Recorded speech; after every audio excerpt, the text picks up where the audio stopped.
fidèles téléspectateurs de Family Group Télévision ainsi que les internautes qui vont nous suivre à travers notre chaîne YouTube Pessa Sangoya Congo Central Télévision. Nous voici encore dans vos maisons à travers notre magazine Entrevue où nous allons parler de l'actualité politique de l'heure en République démocratique du Congo. Notre sujet, c'est la guerre à l'est de la RDC. Quelles sont les pistes de solutions pour la sortie de la crise? Pour ces, nous avons reçu un invité de taille. Il s'agit de M. Génie Chamboui Batoubenga. Il est journaliste de formation et de carrière, en même temps analyste politique et directeur général d'un média en ligne dénommé Gardien de la Cité. Monsieur Chamboui Batoubenga, bonjour. Bonjour, merci. Bonjour à tous les téléspectateurs.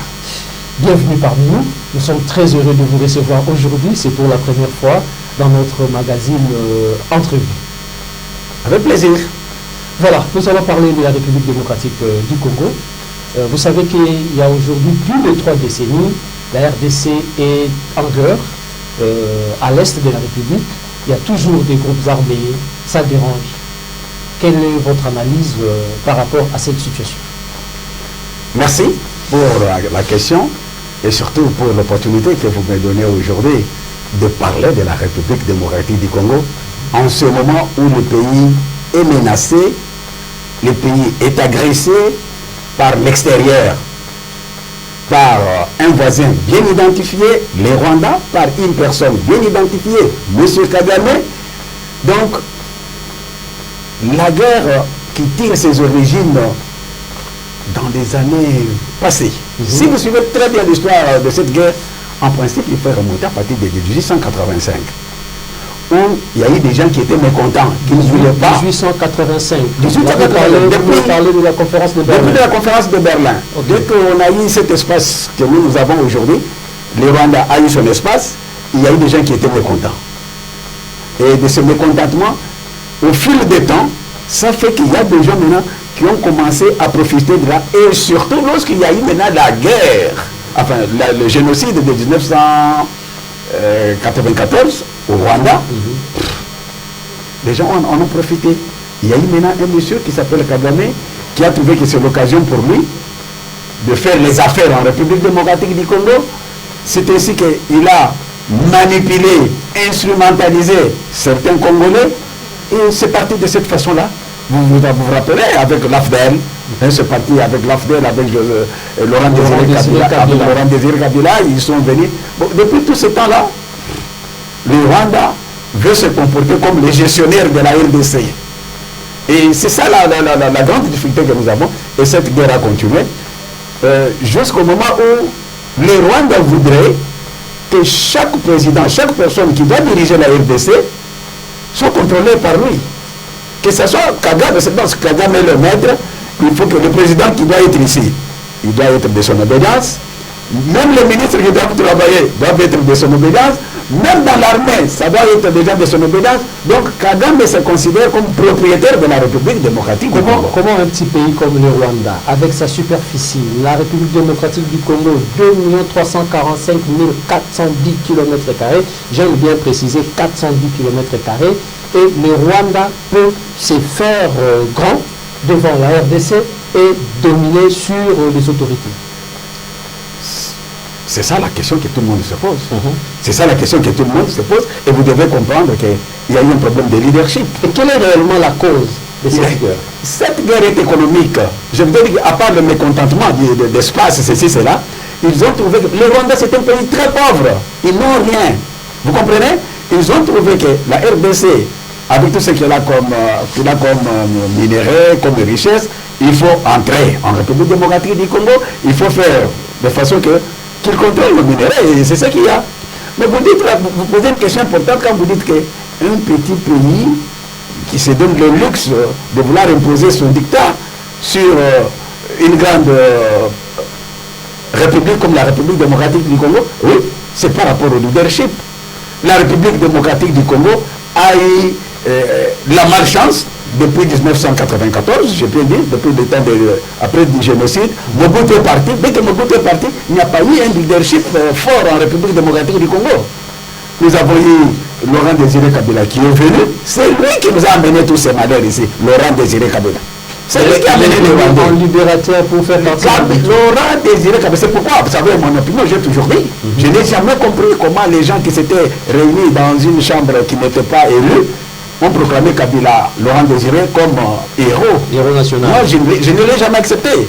Vous le savez, chaque fois qu'il y a des émissions, chaque fois que j'interviens, j'ai toujours dit que, bon, c'est décidé, mais ça n'a pas été décidé par un parlement élu. C'était un parlement des gens désignés, les Tchalamouana qui étaient désignés par-ci, par-là, et sont venus pour dire que Kabila, Laurent Désiré, non, Laurent Désiré Kabila a amené les Rwandais.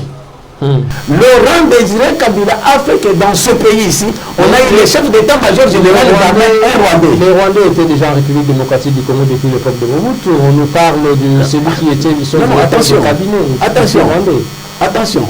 Les Rwandais étaient, depuis l'époque de Mobutu, mais ils n'avaient pas d'influence. Ils n'avaient pas d'influence, ils travaillent avec Mobutu. Vous savez, tous les pays travaillent parfois avec des experts. Hein? Vous pouvez être cela, vous avez fait appel à tel par rapport à une activité bien déterminée, c'est ça. Mais c'est lui qui nous a amené ce malheur. C'est Laurent Désiré Kabila qui a amené les Rwandais. C'est dans ce pays où les Rwandais étaient le chef d'état-major de l'armée. C'est dans ce pays où nous avons eu Bizimakara comme ministre des Affaires étrangères rwandais. C'est dans ce pays où nous avons eu Bougera, si c'est Bougera là-bas, et monsieur là, Démocratie, ministre de l'Intérieur. Mais tout a commencé par là. Tout a commencé par là et voilà, ça continue là où nous sommes. C'est pourquoi je vous dis que la situation de ces 30 dernières années est caractérisée par des différentes, par la faiblesse des leadership. On peut parler de manque de l'autorité de l'État. Manque de l'autorité, non. Depuis Mouzé Kabila, Joseph Kabila, Laurent Désiré Kabila nous a amené les Rwandais. Vous vous rappelez, Laurent Désiré Kabila nous a amené les Rwandais. Son fils a continué à couper avec les Rwandais dans des conditions que vous connaissez. Hein. Il a fallu maintenant que Félix arrive. Lorsque Félix arrive, ils ont voulu qu'il continue à faire comme il le faisait. Vous avez suivi dernièrement Ali Atondo, un grand cadre qui était un grand monsieur du PPRD, du FCC et tout ça. Mais vous avez suivi ce qu'Ali a dit, que chaque mois, la République démocratique du Congo devrait payer 60 millions au Rwanda pour que nous ayons la paix. C'était pour quelle finalité? Pour payer 60 millions. 60 millions, non, donc une façon de garantir la paix. Parce que si vous ne payez pas les 60 millions, ils vont vous attaquer. Vous comprenez des choses comme ça. Hein? Et c'est ça qui a fait. Hein? Alors, il a fallu que dans ce pays qu'on ait un monsieur qui s'appelle Félix, qui arrive, qui dit mais non, on ne peut pas payer de l'argent. Nous payons pourquoi? Hein? Et qui a voulu maintenant faire que les Congolais soient libres, que nous soyons libres de notre destin. Et c'est ainsi que vous voyez maintenant, on a créé cette guerre, créée de toutes pièces. Cette guerre ici, créée de toutes pièces qui est en train de en regardant le Rwanda de lui-même comme pays, avec manque de ressources en minerais, avec manque de l'économie forte, le Rwanda lui-même ne pouvait pas avoir de moyens pour attaquer la RDC. On peut dire qu'il y a des gens qui sont cachés derrière nous. Oui, vous le savez, c'est un secret de polichinelle, on l'a découvert. On a compris que le Rwanda a fait le marketing du génocide. Il s'est fait victimiser. Donc, tout le monde a eu la compassion des Rwandais, avec tout ce qu'il y a eu, parce qu'il y a eu beaucoup de gens, environ 800 000 personnes, hein, 800 000 personnes qui étaient décédées, mais ce n'est même pas un million, environ 800 000 personnes qui étaient décédées. Et avec tout ça, les gens ont eu la compassion. Comme la RDC avait eu la compassion de recevoir les Rwandais sur son sol. Et beaucoup de pays à travers le monde ont eu la compassion de Rwanda, ceci, cela. Et le Rwanda en a profité pour s'imposer et se créer des amitiés. De ces amitiés, nous savons que les États-Unis d'Amérique, hein, c'était avec eux, nous avons l'Europe. Ils sont où ils étaient? Bon, ils ne sont plus, ils étaient. Moi je parle par le passé. Ils étaient avec eux. Vous avez suivi, l'Union européenne n'en parlait pas. Vous vous rappelez du discours de Nicolas Sarkozy? Nicolas Sarkozy, à ce point, il était clair. Il a bien dit que la RDC, c'est un grand espace, un pays très vaste, très riche, et que les richesses qui sont en RDC doivent être partagées avec les voisins. Sarkozy avait dit ça. Donc, l'Union européenne était, et vous avez même suivi le contrat que l'Union européenne a signé avec le Rwanda, pour les matériels, pour les minéraux ou les minéraux qui n'a pas, mais on signe le contrat. Donc, le Rwanda avait joué de façon qu'ils deviennent importants. C'est pourquoi je veux dire qu'il y a eu la faiblesse de la gouvernance chez nous. La gouvernance Kabila, c'était la plus mauvaise de tous. Vous connaissez ce qu'il y a eu. Alors, avec la gouvernance, imaginez que vous devriez payer 60 millions, tel que Ali Atoundou l'a dit, chaque mois au Rwanda.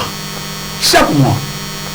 Alors, Félix arrive, il refuse de s'impliquer dans ce plan diabolique. Il dit non, les richesses de la République démocratique du Congo doivent bénéficier aux enfants de la République. Nous avons beaucoup de défis auxquels il faut faire face. Oh, on s'arrange. Hein? Et qu'est-ce qui manque aujourd'hui à Félix Tshisekedi de négocier directement avec le parrain, si je peux les appeler ainsi? Parce que lorsqu'il y a l'Union européenne qui soutient le Rwanda, il y a les États-Unis, vous venez de les citer, il y a beaucoup de pays du monde qui on nous dit que ce sont eux qui sont en train de soutenir le Rwanda. Qu'est-ce qui manque au gouvernement congolais dirigé par Félix Tshisekedi de négocier directement avec le parrain en lieu pour mettre fin à la guerre à l'Est? Très belle question. Et la meilleure des questions que tu me poses ce soir. Voilà cette question. Les Congolais ont vu, au lendemain de sa prise de fonction, le président Tshisekedi a commencé à contacter tous ces pays, tous ces parrains de Rwanda. Et les Congolais, dans leurs habitudes, il y en a qui ont beaucoup critiqué les voyages du chef de l'État. Il voyage, il va ici, il va se mettre. Il y en a même qui comptabilisaient le nombre de voyages chaque semaine. Il a fait ceci, cela. Parce que bon. ça coûte beaucoup. C'est tout à fait normal avec les Congolais. Nous connaissons tel que nous agissons. Mais le président de la République, Félix Tshisekedi, a compris qu'il faut aller vers ces gens-là. C'est ainsi qu'il a fait des voyages et des voyages. Il a circulé. Il a dit, vous savez, Tshisekedi, peut-être, comme les gens aiment toujours parler des gens après leur mort, hein, il aura marqué son temps par une façon de faire les choses beaucoup plus pragmatique. Là, vous parlez de Tshisekedi. Non, je parle de Félix Tshisekedi. Okay. Parce que vous m'avez posé la question pourquoi il n'est pas allé directement vers ce genre-là. Tout à fait. Et moi, je suis en train de vous montrer que dès qu'il est arrivé, il a commencé par voyager, par faire des contacts avec tous ces gens. Et Tshisekedi il a dit, noir sur blanc, tout le monde a suivi, il a dit, nous allons déboulonner les systèmes. C'est ce qu'il a dit. Déboulonner. Mais quand il a dit qu'il ne faut pas déboulonner, les gens ont pensé seulement qu'il fallait déboulonner les PPRD. Non! On déboulonne les grands systèmes. Tout ce qui était fait pour faire souffrir les Congolais, tout ce qui était fait pour asservir les Congolais, tout ce qui n'était pas dans la vision du bonheur du peuple congolais, ça devrait être déboulonné. C'est pourquoi Félix vous dit, je vais déboulonner. Et quand il commence, il a commencé par prendre des contacts que les gens ont critiqués. Et qu'aujourd'hui, les gens se rendent compte que ces contacts étaient très nécessaires. Ces contacts étaient très nécessaires. Parce qu'il y a aujourd'hui plus de 7 ans déjà, plus de grandes villes de la RDC, plus de 20 ans de contacts. Chers confrères, plus de 20 ans, les gens étaient déjà habitués dans un système donné. Mais tu sais qu'il vient pour déboulonner. Il faudrait qu'il le fasse dans 2 mois, dans 3 ans, dans 2 ans. Ça a pris le temps que ça a pris. Ça a pris le temps que ça a pris. Il a commencé à expliquer aux différents partenaires la vérité. Mes chers frères, vous avez besoin de minéraux. Mais venez chez nous. Si vous les propriétaires, nous allons vous les donner. Nous allons négocier. Gagnant-gagnant. Il a toujours dit ça. Il a expliqué. Tu sais qu'il vous a dit que je vais faire de la RDC l'Allemagne d'Afrique. Les Congolais ont commencé à critiquer. Et voilà, c'est cela. Mais aujourd'hui, nous allons vers l'Allemagne d'Afrique. Tu sais qu'il a fait de façon que, aujourd'hui, le monde entier, j'ai dit, le monde entier a compris que la RDC est agressée injustement par un pays voisin et tous ceux qui soutenaient Kabila là, l'ont libéré, l'ont lâché, l'ont isolé. Kagame est isolé aujourd'hui. Kagame est isolé. L'Union européenne a sanctionné, vous avez suivi, il y a eu même des sanctions. L'Union européenne a sanctionné. Il y a eu des sanctions juste avant de prendre Goma, avant de prendre Bukavu, il y a eu des sanctions, mais après la prise de ces deux grandes villes, il y a eu la sanction est arrivée avant la prise de Goma et Bukavu. Non. Mais jusque-là, jusque-là, il n'y a pas de d'impact sur cette sanction. Beaucoup de choses se passent. Peut-être vous n'êtes pas informé, beaucoup de choses se passent. Il y a eu des sanctions, il y a eu des sanctions et ça évolue. Mais aujourd'hui, vous avez vu, il y a Mabel qui dit que c'est la célébration des génocides au Rwanda. Aucun président de notre pays ne s'est présenté. C'est pas de l'hypocrisie de l'Union européenne? Non, je crois non. L'Union européenne, même les autres États, ont compris que le Rwanda, c'est un mauvais partenaire, c'est un mauvais... je ne sais pas dire, hein, il se comporte mal, c'est un agresseur qui a agressé injustement la République démocratique du Congo. Et aujourd'hui, les gens comprennent que Félix a fait une grande diplomatie. Une grande diplomatie qui fait qu'aujourd'hui, Kagame est pris en étau. Kagame cherche une voie de sortie qui n'en rêve plus. Parce qu'aujourd'hui, Félix est allé vers les États-Unis d'Amérique. Il leur a proposé le deal dont on parle aujourd'hui, le deal Amani Prosperity Plan. Mais ce deal Amani Prosperity Plan, c'est un deal qui résout tous les problèmes. Parce qu'à travers ce deal, l'Amérique, les entreprises américaines elles-mêmes viennent en République démocratique du Congo. Et respectent ce que Félix avait dit dès le départ. Nous voulons les accords gagnant-gagnant. Ces entreprises qui vont investir au Congo vont créer de l'emploi au Congo. Ce n'est pas pour prendre le matériel et partir. Vous comprenez? Prendre les matières et aller donner de l'emploi à ceux qui sont en Europe, à ceux qui sont en Amérique. Mais on va transformer sur place. On va transformer l'exploitation sur place. L'exploitation sur place, les usines de transformation sur place.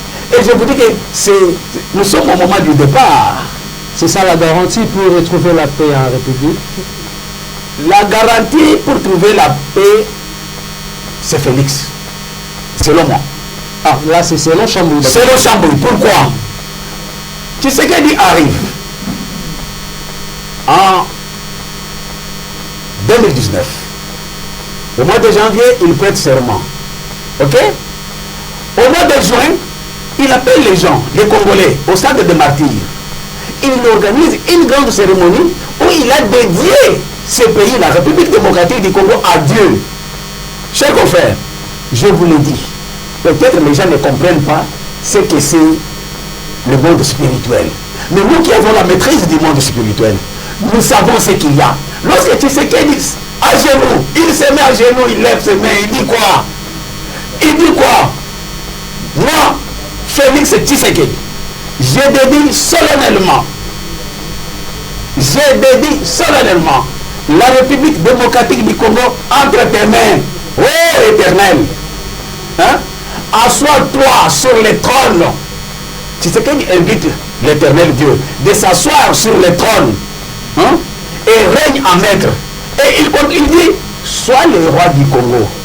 Mon frère, c'est depuis le 23 juin 2019, au stade des martyrs, que Tshisekedi a dédié, il a confié, il a donné cette république entre les mains de l'éternel Dieu qui est devenu le roi du Congo, qui a eu la solution. Pouvons-nous dire malheureusement que ce Dieu-là n'a pas exaucé la prière de Félix Tshisekedi? Parce que jusqu'aujourd'hui, 2019, il n'y avait pas le M23 à Goma, il n'y avait pas le M23 à Bukavu, il n'y avait pas le M23 à Bunagana, et aujourd'hui, Bunagana se trouve entre les mains du M23, la population de Goma sont en train de souffrir, et de Bukavu, malgré que Félix Tshisekedi a confié le pays entre les mains de Dieu. Selon ma compréhension, moi c'est non spirituel, selon ma compréhension, il ne fallait pas que ça se passe dans toute douceur, ceci, cela, on n'allait pas connaître certaines choses.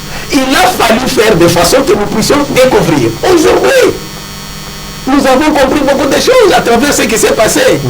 Comme quoi, par exemple? Aujourd'hui, nous avons compris que nos frères du PPRD sont les ennemis de la République. Aujourd'hui, nous avons compris que Nanga, qui croyait qu'un président de la centrale électorale pouvait être un rebelle. Vous avez des preuves que les PPRD sont des ennemis de la République? Mais mon frère, qu'est-ce que vous cherchez? Quelle preuve vous cherchez?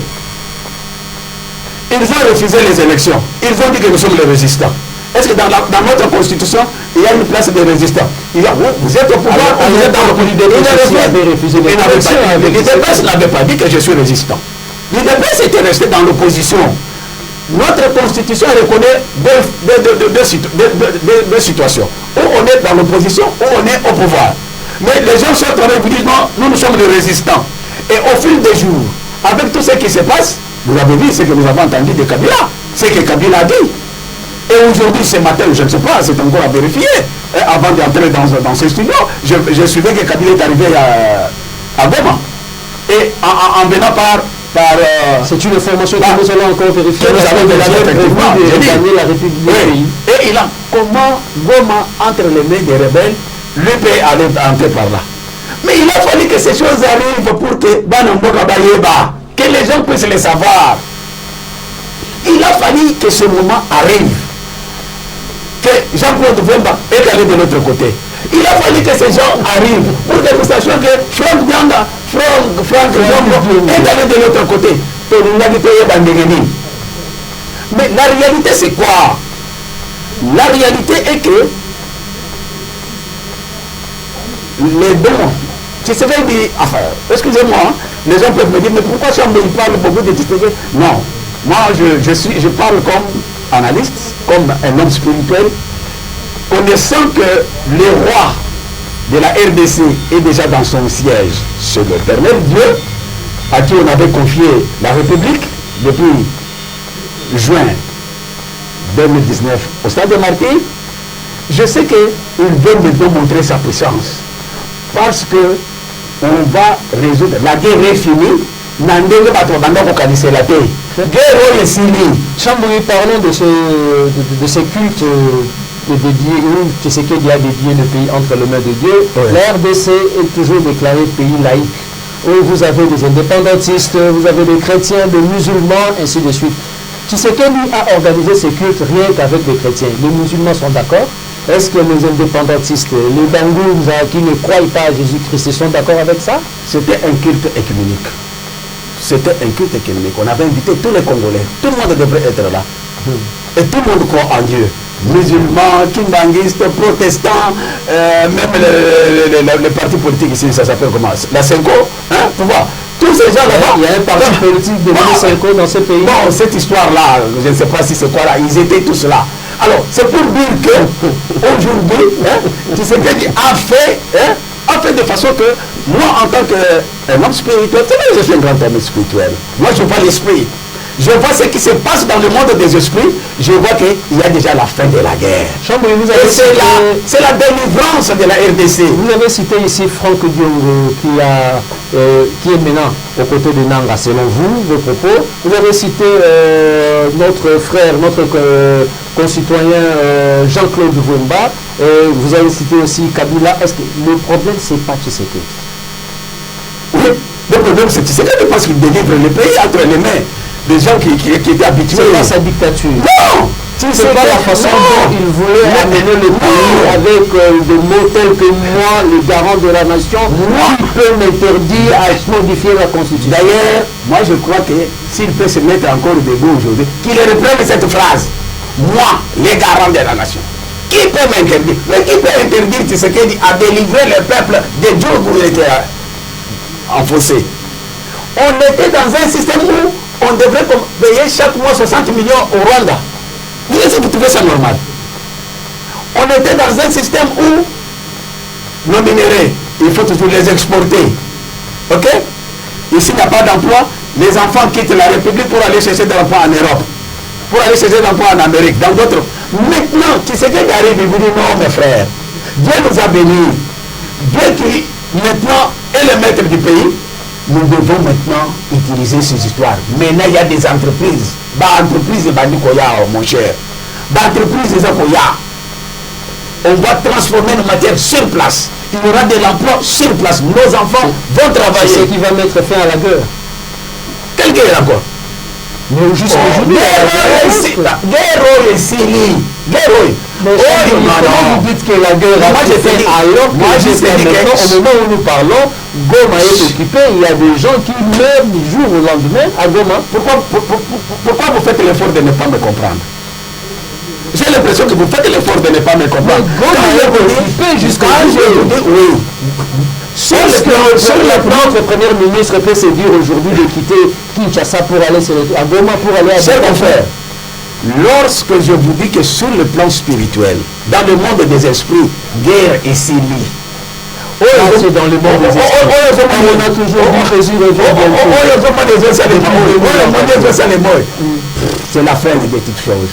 Et c'est le grand moment parce que tu sais que lui-même il avait dit guerre est aussi la dengue bozo kanisela ya moté. Les gens croient ça va finir comment? Mais on va finir dans le sens que ça finit une fois pour toutes. Il n'y aura plus de Rwandais, il n'y aura plus de Rwandais qui vont encore déranger le pays. Il n'y aura plus un pays qui viendra encore déranger la RDC. Je te donne un exemple. Quel processus? Et quel processus? Tu vois les deals que la RDC vient de conclure avec les États-Unis d'Amérique. La RDC n'est pas le premier pays à céder les minéraux. La RDC n'est pas le premier pays. Voilà comment. Pourquoi vous avez les discours de M23? C'est pas les discours de M23, c'est les discours congolais. On a cédé. Non. L'Allemagne, dont Tshisekedi a dit que nous allons être l'Allemagne d'Afrique. L'Allemagne, tout juste après la guerre mondiale, qu'est-ce que l'Allemagne a fait? C'est l'Amérique qui a construit l'Allemagne. Est-ce que vous le savez? Il faut demander aux enfants de lire. Mais l'Allemagne a cédé le Japon qui est aussi un pays développé. C'est l'Amérique. Ils ont cédé même la Chine que vous voyez ici. C'est l'Amérique, mon frère. Donc, on n'a pas cédé, okay. Mais on est dans un deal, dans un partenariat gagnant-gagnant. Et dans ce partenariat, tu vas faire que nos minéraux vont être transformés sur place. Mais dans le il y a déjà des accords signés. Je vous dis qu'il y a toujours des problèmes dans ce pays avec les accords, Chambouyi.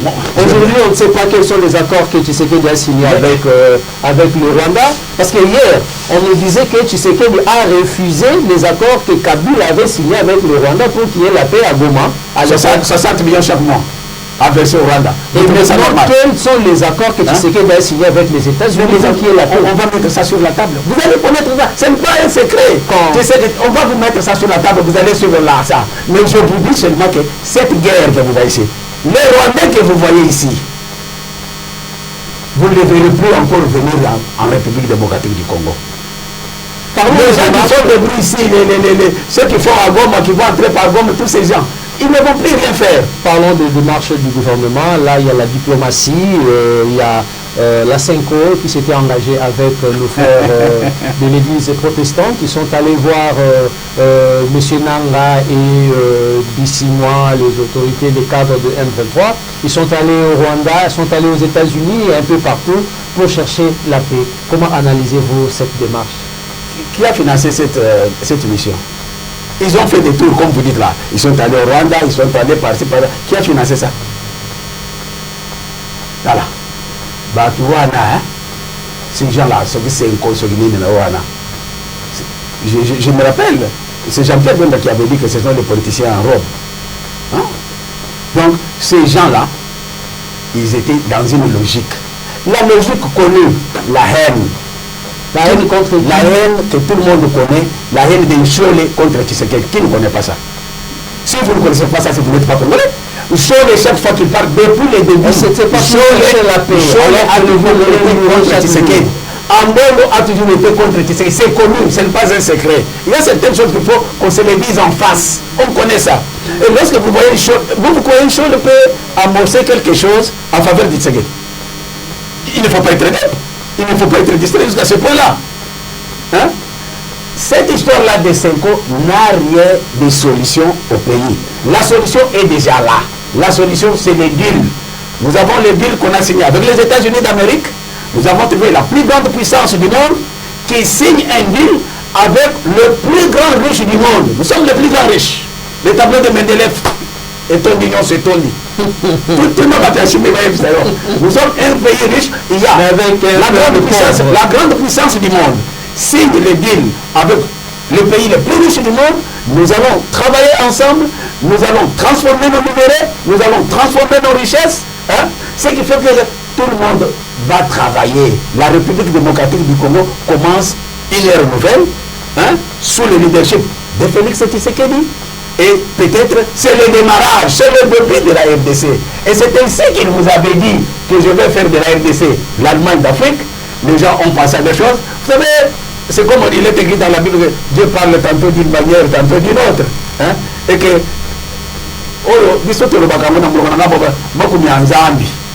les calculs de Dieu, les calculs de Dieu. Quand le Dieu parle, mais il y a l'entendement de Dieu. Quand Tshisekedi a dit de l'Allemagne d'Afrique, il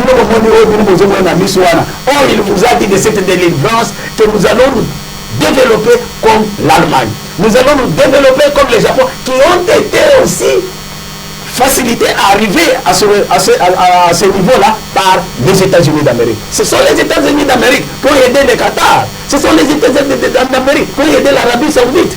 Tous ces grands pays que vous voyez là-bas, ou que vous enviez, les Congolais qui sont ici, ils vont, nous envions, Dubaï, ceci, c'est là. Eux, les États-Unis d'Amérique. Mais aujourd'hui, que la RDC, le pays riche, le pays le plus riche du monde, entre en contact avec les États-Unis, Massolé Bandi, mais c'est dit, aujourd'hui, le Qatar a réuni Tshisekedi, il a réuni Tshisekedi avec Kagame, ils ont échangé et ça n'a abouti à aucune solution. Et on a invité le gouvernement congolais avec les responsables des FCM 23. Ils sont maintenant, là au moment où nous parlons, ils sont au Qatar là-bas. Tout ça, vous remettez ça en cause. Donc il y a que les États-Unis qui va nous donner la paix. Papa, je sais que nous vivons dans un monde où c'est l'hypocrisie qui prime.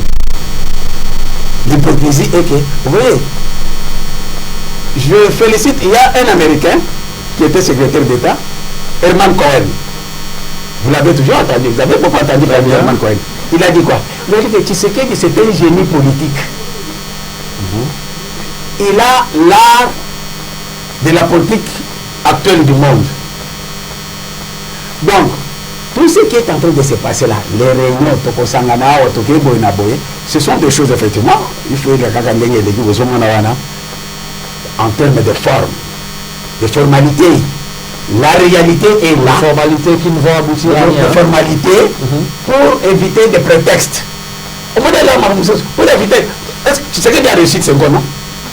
5 ans, ils étaient avec le chef de l'État.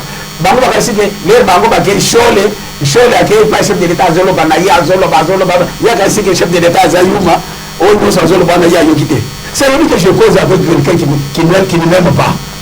Si tu ne m'aimes pas, je sais quand je cause avec, je sais que tu ne m'aimes pas, mais tout ce qui était en tête de Minazo, c'est Kayo. Naïbio. Tu sais qu'ils savaient que le chole n'est pas d'accord avec. Ils savaient que c'était des marches. Et aujourd'hui, vous avez suivi le président de Senko. Mouteba, l'archevêque Mouteba. Il vient de faire la déclaration, vous avez vu, ça passe partout dans les réseaux sociaux. Il dit que nous avons été financés par le Rwanda. Nous avons reçu le financement. Les démarches de la Senko, les démarches de la Senko par le Rwanda. Il a dit ceci. Là, nous, en tant qu'Église et ECC, nous avons aussi nos moyens. Nous avons été financés. Il a été financé par l'Ouganda, par le Kenya et par le Rwanda.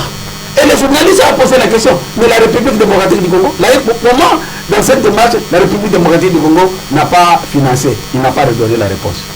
Donc il reconnaît qu'ils ont été. C'est une démarche de Rwanda. Kagame est pris en étau. Il sait que c'est fini pour lui. Ils ont compris par la diplomatie agissante de Félix Tshisekedi. Et je salue ici notre dame là, Thérèse Wagner, Kayikwamba. Non, elle est exceptionnelle. La ministre des Affaires étrangères. Elle est exceptionnelle. Elle a mis Kagame KO. Et vous savez que Thérèse a fait de façon que le ministre des Affaires étrangères, il y a Rwanda, on a enlevé. Leur ambassadeur qui était aux Nations Unies, on a enlevé. Donc, KO. Vous comprenez? Ah, c'est pour dire quoi? Kagame, au jour d'aujourd'hui, il est conscient que Azali société. On l'a dit, il commence à sortir pour dire pourquoi on a fait il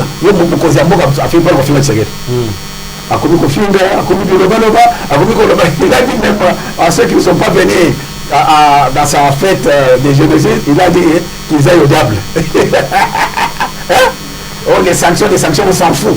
Quand vous voyez une autorité, un responsable qui commence à avoir un tel langage, il est au bout.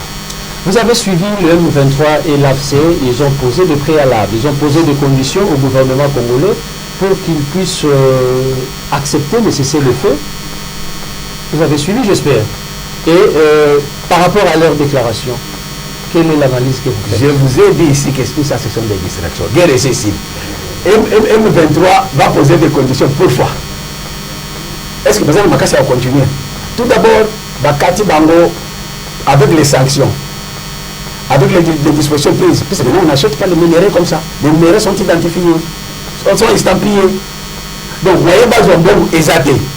Moi, je vous dis que la guerre est finie. La guerre est finie. Et ce qui fait terminer cette guerre, c'est les deals-là, États-Unis d'Amérique et République démocratique du Congo. C'est ces deals-là qui fait que la RDC devient le grand pays, la renaissance de la République démocratique du Congo. Yangwana, mais Nanga, il est condamné à mort, il va purger sa peine. Hein? Le Bissima, il est condamné à mort. On va exécuter. Ça va se faire. Vous comprenez? Monsieur Chambouli, il y a un Congolais qui est là, il ne vous comprend pas. Lorsque vous dites que la guerre est finie, alors que lui est incapable d'aller à Goma, il est incapable d'aller à Bukavu, soit il faut passer par le Rwanda. Ok. Soyez un peu explicite. Lorsque vous dites que la guerre est finie, il y a processus pour mettre fin à la guerre ou réellement la guerre est finie? C'est hypothétique, monsieur Chambouli. Bon, merci pour la question. Lorsque je dis que la guerre est finie, je vais commencer par dire tout d'abord qu'il faut placer ça sur le plan spirituel. Très bien. Parce que c'est le spirituel qui commande le matériel, le charnel. Donc, lorsque sur le plan spirituel, la situation est entre les mains de l'éternel Dieu, il n'y a plus rien à discuter, les choses sont là-bas. Et que ce qui se passe sur le terrain aujourd'hui, la réalité est que ce qui se fait là, ce sont des formalités. Puisqu'on avait déjà dit qu'il faut le processus de Rwanda, de Luanda. Il faut le processus de Nairobi. On veut accomplir tout ça pour remplir les formalités. On connaît déjà qu'on fait ceci, cela. Mais tout ce qu'on sait est que la guerre où les M23 vont encore tuer beaucoup de gens, vont encore faire ceci, cela. Et si les causes à la sous-souté. Et là, lorsque les États-Unis, comment ils vont mettre fin à cette guerre? Les États-Unis, mais les États-Unis vont utiliser quel moyen? Mais les États, c'est un mot d'ordre seulement. À qui? À Kagame. Mais la guerre, c'est Kagame. À Kagame va dire à ses poulets, il va dire à Kabila, Senko et qui c'est? Les autres Aksiki. AFC, M23, les Katumbi, il va leur dire non, retirez-vous. Ils vont libérer. C'est un mot que les États-Unis va donner un mot d'ordre. Il y a un mot d'ordre. Moi je vous dis que ça ne va pas tarder. Je vais revenir ici. Je vais revenir. On peut vous accorder combien de temps? Je vais revenir. Bon, je ne sais pas. Je ne suis pas politicien.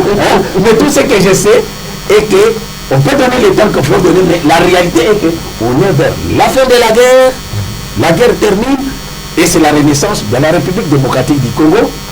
C'est ainsi qu'il y aura l'Allemagne, comme vous avez promis, que les gens ont semblé critiquer. Avec les gens des fois, les gens qui ne comprennent. Il y a des gens qui ne comprennent pas ce qui se passe dans le monde des esprits.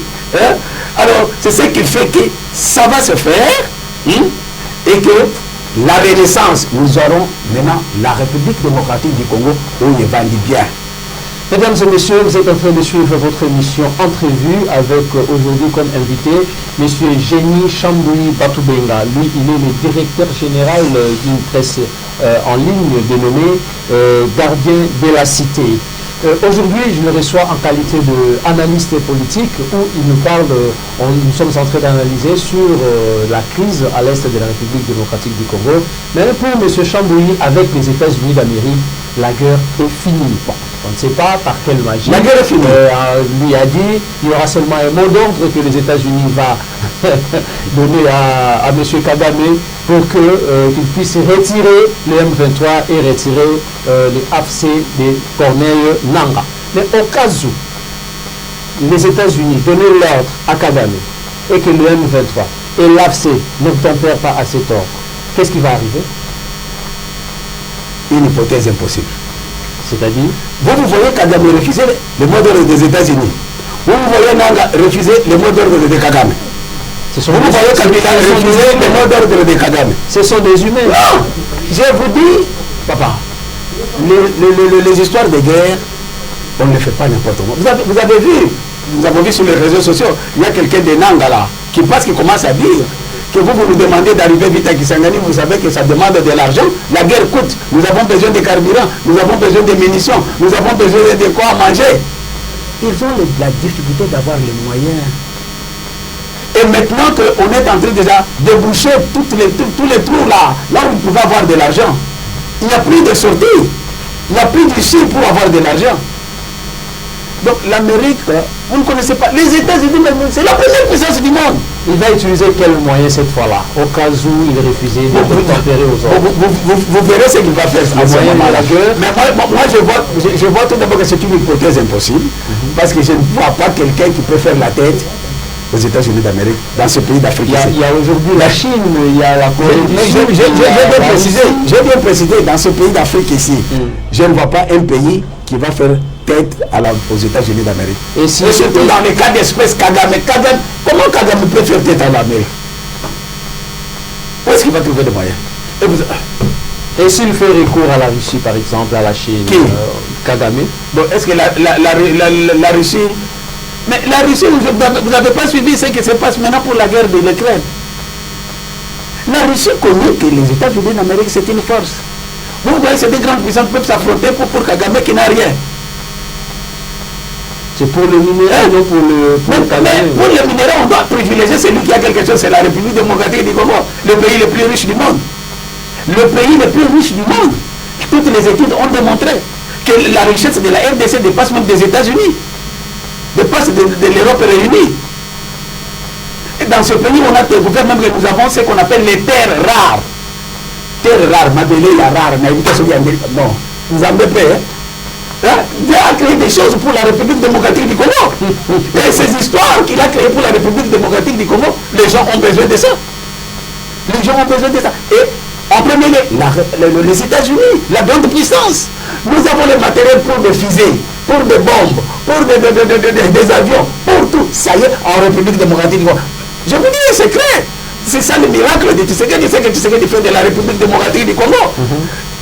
La République démocratique du Congo va commencer à fabriquer des armes. Les armes, nous allons devenir la plus grande puissance, si vous ne savez pas. Parce que tout ce qu'il faut pour fabriquer des armes, nous en avons ici. Et vous avez suivi Boulos, l'envoyé spécial de Trump, ce qu'il a dit. Nous allons faire l'échange d'expérience, l'échange de compétences.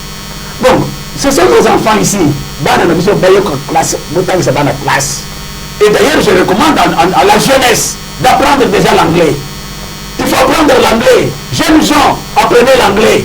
Parce qu'il y a maintenant beaucoup d'entreprises qui vont s'installer à travers la République. Vous comprenez? À travers la République. Mais la facilité, comme ce sont des Américains, c'est l'anglais qui est la langue la plus prisée. Alors il faut apprendre déjà l'anglais. Je vous dis, chez nous ici au Congo central, nous avons beaucoup de minéraux. Est-ce que vous savez que même les cuivres dans Kinvu là ici, il y a le cuivre. Nous avons beaucoup de choses, mais non exploitées. Nous allons maintenant, par ces deals qui viennent d'être maintenant, qui va être signé d'ici là, ces deals RDC, États-Unis d'Amérique, on va avoir des grandes entreprises. On aura des entreprises. Chômage, et tout ça là. Bon, pourquoi? Est-ce que le retour de Joseph Kabila fait peur au gouvernement? Kabila, son retour va faire peur quoi? Kabila a échoué aux élections. on est allé aux élections. Kabila a échoué. Son candidat, Chadar, a eu ce qu'il a eu. Kabila n'a jamais été élu avec 73%. Tshisekedi, dans une élection à un tour, et Zalakate, même à travers le monde, dans une élection à pas de tour, il a eu déjà 73%. C'est pour dire quoi? C'est pour dire que Tshisekedi a la population avec lui. Le peuple congolais est derrière Tshisekedi. Vous avez évoqué un point important, s'il vous plaît, M. Chambou. Vous avez évoqué un point important. Tshisekedi a gagné les élections avec 73%. Oui. Aujourd'hui, pourquoi M. Tshisekedi, Félix-Antoine Tshisekedi, président de la République, a tendu la main à la classe politique congolaise pour chercher la paix? Parce qu'il y a la fin de la consultation où le professeur Eberhard Kolongele a consulté la classe politique congolaise, sauf les vrais opposants qui n'ont pas accepté cette main tendue de Félix Tshisekedi. Très bonne question. Pourquoi Tshisekedi a tendu la main? Tshisekedi a Zamutu. Alors qu'on a besoin de Baloba. Tshisekedi, c'est un garçon bien éduqué par Étienne Tshisekedi Wamuluba, son père, qui respecte tout le monde, qui respecte les opinions des autres. Beaucoup de gens disent, oh, il y a Banane Batubaya, il aime bien venir vous entendre. Mais il a sa position. Suivez de plus près Herman Cohen. Il vous dit que Tshisekedi, c'est le génie politique de l'air. Il connaissait très bien que ces gens-là ne vont pas venir. Ce que vous appelez que... Mais c'est un politique. Le génie. C'est parce que je m'appelle, il s'est senti essoufflé, il est arrivé au bout, et pour qu'il puisse venir la même, tu m'as appelé qu'il puisse trouver une solution de paix. Tu m'as appelé qui? Génie, non? Tu m'as appelé Génie Batoubel. C'est votre nom. C'est mon nom, Génie Batoubel. Ok? Mais j'ai dit que Herman Cohen a dit que Tshisekedi est génie politique. C'est un blanc, c'est un américain, c'est un expert. Il a même dit qu'il a l'art de la haute politique du monde actuel. Ça, c'est Herman Cohen qui dit ça. Il a l'art de la haute politique. Hey, il sait. Là, c'est pas le langage des coordonnées. Non, parce que les États-Unis aussi se sentent en danger avec la montée en puissance de la Chine. A tendu la main à tous les compatriotes pour qu'ils viennent. C'est une très bonne chose. Mais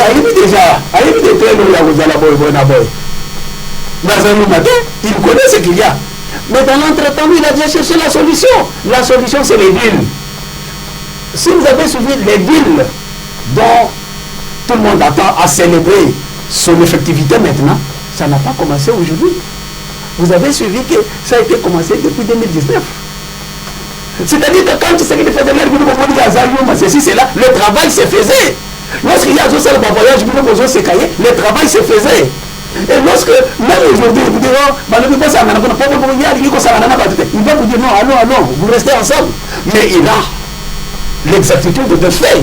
Il sait ce qu'il va faire. C'est pourquoi il a appelé tous ces gens. Bon, il y a Tovan. Alors les autres se rétractent pour dire, oh non, Togoyate, vous entendez? Les deals signés entre Félix Tshisekedi, qui représente la République démocratique du Congo, et les États-Unis d'Amérique ne devaient pas passer par le Parlement, le Congrès. Ça va passer. Ça va passer. Jusqu'à quand les Congolais doivent attendre? Voilà, il ne faut pas. Vous savez, c'est ça la politique. C'est pourquoi Tshisekedi est génie, comme disait Herman Cohen. Il y a certaines choses. Et je souscris à ce que le président Vital Kamerhe a dit à l'ouverture de cette session de marche ici. Il a dit, en dernière minute, là, quand il a commencé à parler, il a dit à Tshisekedi, comme exhortation, nous embrassons à la Nayo, et que Dieu t'assiste pour que tu puisses peut-être trouver la solution sur parfois des voies inattendues. C'est Kamerhe. Lisez le discours de Kamerhe à l'ouverture de cette session de marche. À la fin là. Donc, c'est-à-dire que il trouve une solution, pas dans des voies là que vous connaissez. Lui, il amène une autre voie. Et la voie qu'il a amenée, et qui est la voie de délivrance, qui est la voie qui sauve tous les pays, qui est la voie du développement, du démarrage de la République démocratique du Congo, qui est liée par rapport à ces deux. il va suivre tous les systèmes. On va suivre toutes les étapes. Ne vous en faites pas. Nous sommes arrivés à la fin de notre émission, M. Chambouy. Les Congolais qui nous ont suivis, vous venez de dire que la guerre est finie avec les deals entre Félix Tshisekedi et les États-Unis d'Amérique. On ne parlera plus de la guerre en République démocratique du Congo. En un mot, qu'est-ce que les Congolais peuvent... En un mot, les Rwandais que vous voyez ici, vous ne les verrez plus jamais. Ils vont partir où? Et que le moment est arrivé de la renaissance de la République démocratique du Congo. Le Congo est comme une longue coquille. Les jeunes, apprenez l'anglais. Apprenez l'anglais, je dis. On ne va plus changer la constitution. C'est facile. Non, on va changer la constitution. Pourquoi ne pas changer la constitution? Pourquoi changer la constitution? On va changer la constitution pour mettre des mécanismes qui renforcent notre intégrité. Les sols et les sous-sols appartiennent à l'État. Il faut les écrire noir sur blanc. Et non les histoires que Kabila nous a venues là. Voilà, c'est ça, nous sommes arrivés à la fin. Mesdames et messieurs, vous venez de suivre là votre magazine Entrevue avec comme invité aujourd'hui Génie Chambouy Batoubenga, analyste politique et directeur général de médias en ligne, gardien de la cité. Il est vraiment le gardien de la cité. Il vient nous dire ici qu'il n'y aura plus la guerre en République démocratique du Congo avec les duels entre Félix Tshisekedi et les États-Unis d'Amérique. Le temps nous dira plus dans les jours à venir. Merci à M. Chambouy Batoubenga pour votre disponibilité. Merci beaucoup, papa. Merci à Hugues Assisakio qui a réalisé cette émission. Merci à Prosper Mananga qui était derrière les caméras. Et mesdames et messieurs, nous vous fixons rendez-vous dans notre prochain numéro de votre émission Entrevue. Au revoir.